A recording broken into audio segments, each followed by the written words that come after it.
Estas son las noticias más relevantes para Venezuela reportadas en la prensa de Estados Unidos hoy, 11 de abril de 2025.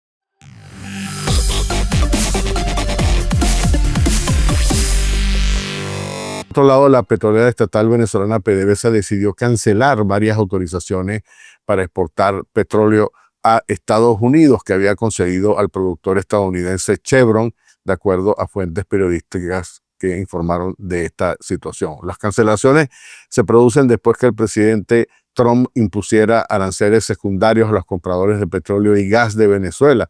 Las suspensiones también se producen después de que Washington cancelara el mes pasado licencias clave a un puñado de socios y clientes de PDVSA, entre ellos Chevron, que les había permitido operar y exportar petróleo al amparo de exenciones o gracias a las licencias que permiten superar estas sanciones estadounidenses al país sudamericano. El Departamento del Tesoro de Estados Unidos dio a las empresas hasta el 27 de mayo para cerrar las operaciones y completar las compras. Chevron estaba exportando unos 250,000 barriles diarios de petróleo venezolano a Estados Unidos al amparo de esta licencia. Dos de las cancelaciones de cargamentos por parte de PDVSA que se produjeron muy recientemente afectan a petroleros, a cargueros que ya habían cargado el petróleo, por lo que el crudo tendrá que ser devuelto a los puertos de Venezuela, mientras que un tercero todavía no había cargado. Se desconoce si el petróleo que ahora Chevron no puede exportar a Estados Unidos será enviado a otros destinos en potencial violación a las sanciones impuestas por Washington.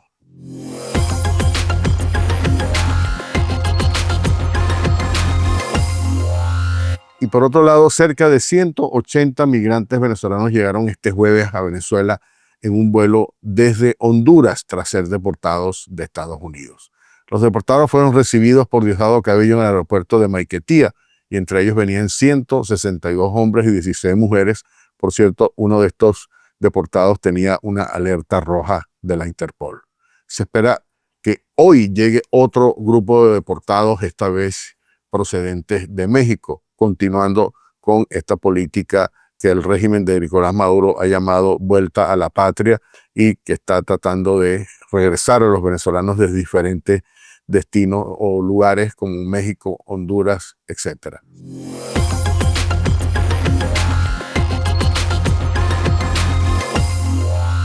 Y en el tema de la guerra de los aranceles, China anunció hoy viernes que aumentará del 84 al 125% los aranceles sobre todos los productos importados desde Estados Unidos en respuesta a las últimas tasas que ha aprobado Washington.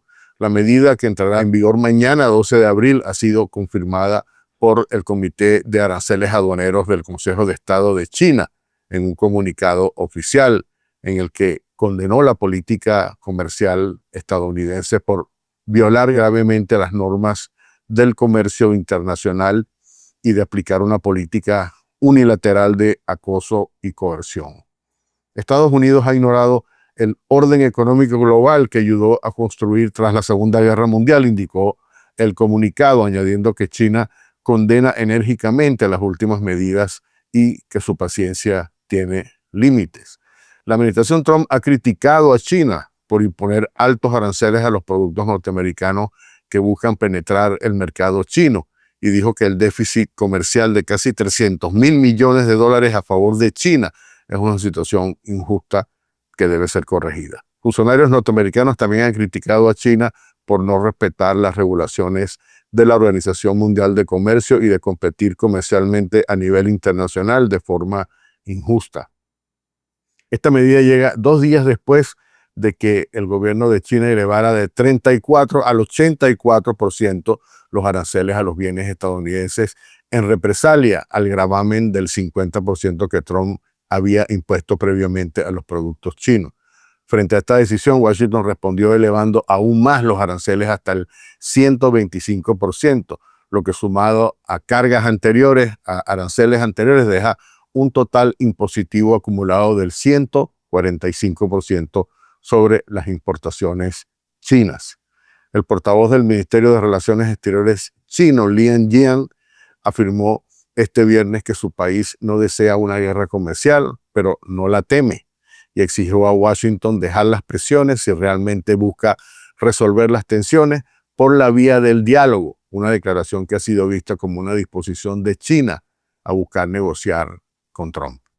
Según Lin, las contramedidas de China no solo protegen sus propios intereses legítimos, sino que también salvaguardan el orden internacional y los derechos de todos los países afectados por el unilateralismo estadounidense.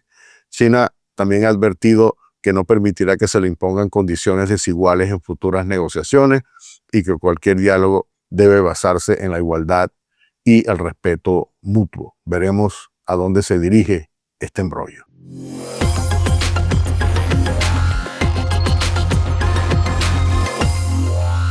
Y el líder de la oposición venezolana y presidente electo reconocido por Estados Unidos, Edmundo González Urrutia, prometió recientemente ofrecer reparaciones a la familia de Laken Riley y a otros estadounidenses afectados por los crímenes de la pandilla Tren de Aragua. En una carta dirigida a la familia de Riley, González y su colega líder de la oposición, María Corina Machado, escribieron lo siguiente: la vida de Laken, llena de potencial y promesas, fue trágicamente truncada por una persona a la que nunca se le debería haber permitido cruzar la frontera. Se refiere a esta persona, miembro del Tren de Aragua, que cometió el asesinato de esa joven en el estado de Georgia. El secretario de Estado, Marco Rubio, habló con González y Machado y reafirmó que Urrutia es el presidente legítimo de Venezuela. El gobierno de Biden se había referido previamente a Urrutia como el presidente electo antes de dejar el cargo. En su carta, los líderes de la oposición venezolana calificaron el asesinato de Riley como una consecuencia directa del régimen de Nicolás Maduro, que ha fomentado un entorno donde organizaciones criminales como el Tren de Aragua pueden prosperar con impunidad. Urrutia prometió que de ser investido oficialmente como presidente responsabilizará a todas las personas causantes de esta devastación, tanto en Venezuela como a nivel internacional. Tenemos la intención de establecer un marco integral de reparaciones, tanto para los innumerables venezolanos perjudicados por este narcoestado, como para las víctimas en el extranjero, incluyendo a su familia. González también señaló que la gran mayoría de los venezolanos que han buscado seguridad en Estados Unidos están comprometidos con el cumplimiento de la ley y con contribuir a la economía y la sociedad de su nación. Anhelan el día en que pueden regresar a casa para reunirse con sus familias y trabajar por una Venezuela libre y próspera. Esperamos darle la bienvenida de regreso, añadieron. Por favor, acepten esta carta como un mensaje de nuestras más sinceras condolencias y una promesa solemne. Laken nunca será olvidada, será recordada como una víctima inocente de la tiranía y un poderoso catalizador del cambio que estamos decididos a lograr.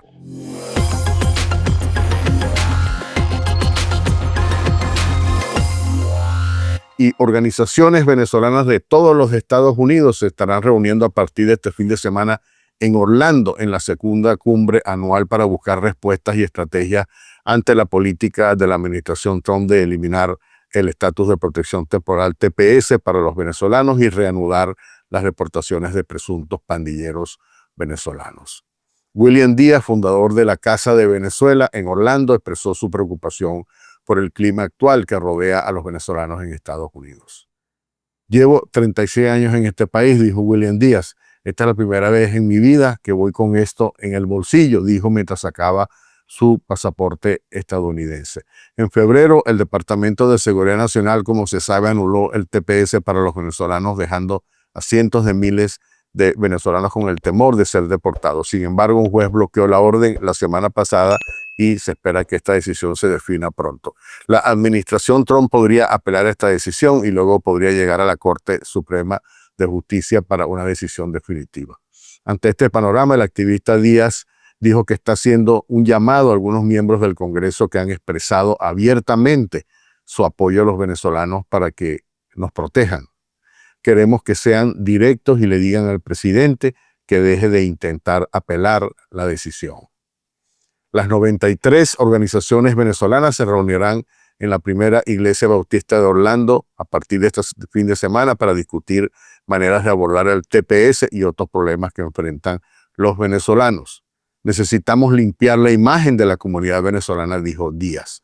El futuro del TPS sigue siendo incierto, al igual que la iniciativa del presidente para deportar presuntos pandilleros venezolanos. El mes pasado, 238 migrantes venezolanos fueron enviados a una prisión de máxima seguridad en El Salvador, bajo la ley de enemigos extranjeros. El mes pasado, durante una entrevista con CBS, el asesor de Seguridad Nacional, Mike Waltz, reafirmó el compromiso del gobierno con la deportación de los presuntos miembros venezolanos de la pandilla Tren de Aragua. Este grupo actúa como una organización terrorista, está aterrorizando a nuestras comunidades mediante ataques, torturas, violaciones y las situaciones más terribles para ellas, dijo Waltz. El presidente Trump está tomando medidas decisivas para erradicar de nuestras comunidades estas pandillas que operan de forma paramilitar, dijo el importante asesor de seguridad nacional. El miércoles pasado, un juez emitió una orden de restricción para bloquear temporalmente el intento de reiniciar las deportaciones. Defensores de los derechos de los venezolanos afirman que luchan por la divulgación de sus antecedentes penales para, obviamente, describir cuáles son las causas por las cuales estas personas están siendo deportadas por pertenecer presuntamente al Tren de Aragua. Bueno, hasta aquí las noticias.